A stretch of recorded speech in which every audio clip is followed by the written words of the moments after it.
Welcome back, everybody. Summer's winding down here. Days are starting to get cooler, believe it or not. And we're swimming in wood. So that means our county line 40-ton splitter is about to get a real workout in the next month or so. So I'm going to take you into the garage right now and show you what it takes to change the oil on one of these 14-horse Kohler engines. All right, we've dove into the splitter in some previous videos I'll post up top here, but that's not what this video is about. It's really about the 14-horse Kohler. Just a real quick down and dirty oil change in this thing. Chances are if you clicked on this is one of your first goes at this engine, and kudos to you for wanting to take care of it. I think you'll find that regular annual maintenance is going to go a long way for years and years of reliability. So cheers to you. We'll split a little bit of wood at the end just to make sure the oil change was effective and it held, but really that's what we do on this channel. Firewood, all kinds of normal farm stuff, chickens, tractors.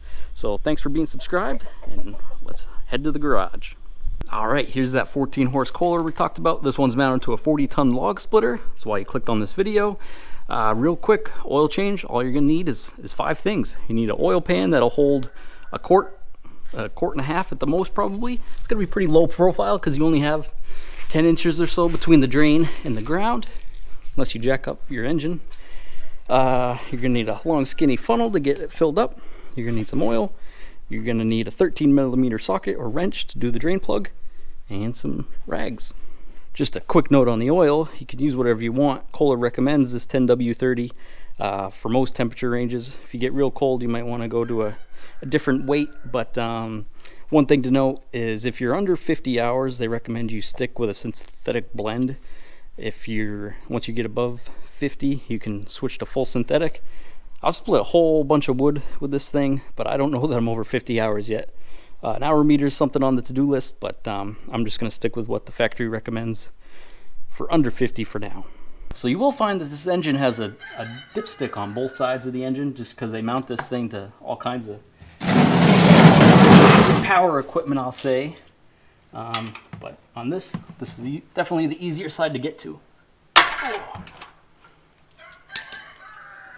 I did start this up and ran it for 3 to 5 minutes to get things nice and warm. I can feel that this drain plug is nice and warm.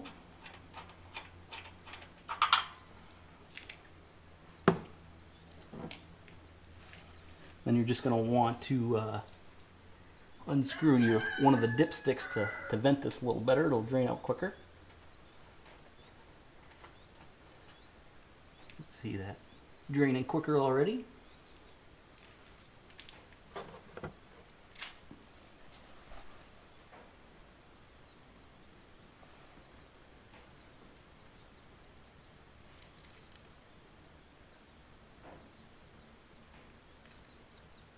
So I'll post a link to this stuff in case you're interested in using the same thing, at least to start out.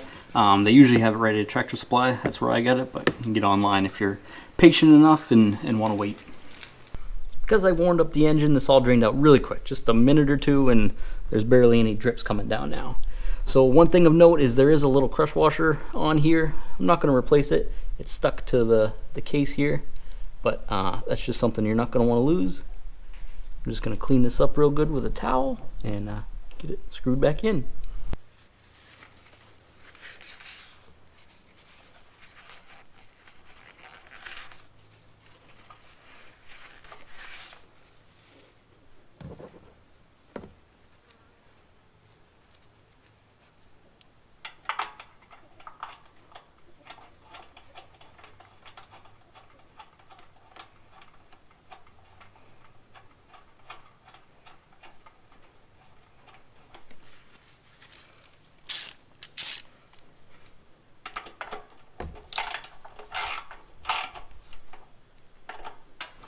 Just want to get that snug. Clean it all up so you can check easily for leaks next time.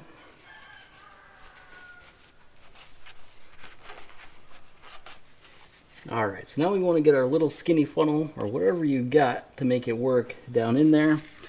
The manual, I believe, will say that this takes about 37 or 39 ounces of oil, which is a little more than a quart. Quart's 32 ounces. So we'll put a quart in, put in a little bit more, and we'll check it.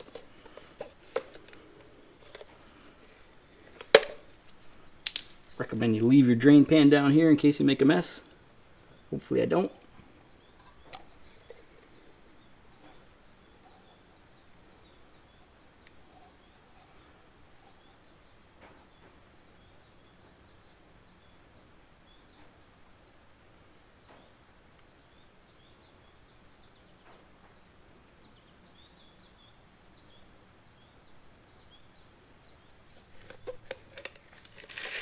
put in 5 or 6 ounces, see where we're at.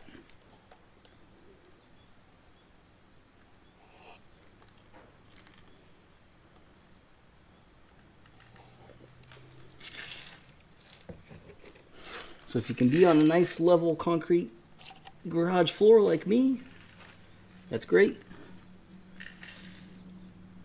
I can tell by looking in there I'm going to need a little bit more. You won't see on the camera, but you want to get right to the bottom of these threads.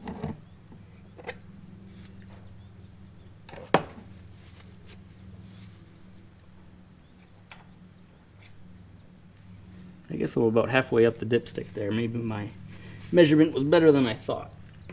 I'll give it a touch more, run it, check it one more time.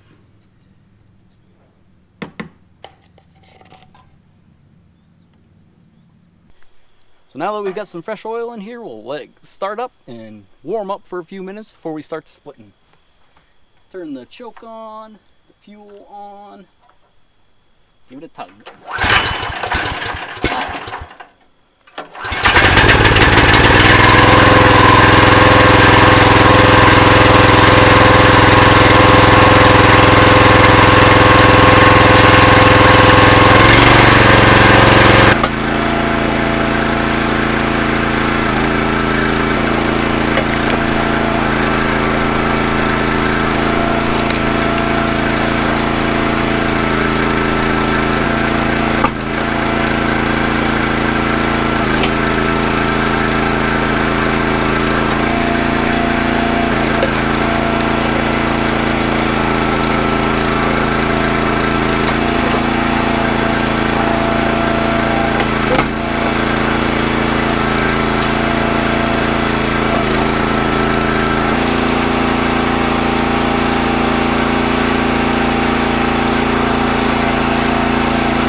Gonna be here a little while. See this big green oak, still sopping wet. Be dry in a few years, maybe 2 if we're lucky. This stuff's been here for 5 months now, and that will be ready next year for certain. And that stuff's all ready to go. And we'll take a peek down here, make sure everything's just like we left it in the garage. No leaks, no drips, no nothing. I'll make sure once this cools down and before we start splitting again for real, we'll give it a real check. Before you judge me on all these odd size pieces and cutoffs, this is tree service wood if you didn't see the last videos. Yeah, it's all cut to funny lengths, but it'll burn just the same once it's dry. So whether you lost your manual, you're too lazy to go find it, or you just wanted some cheap entertainment, thanks for clicking on this video. Appreciate you being subscribed. Hopefully your 14-horse Kohler's in better shape now than it was before. Thanks for watching. We'll see you at the next one. Take care.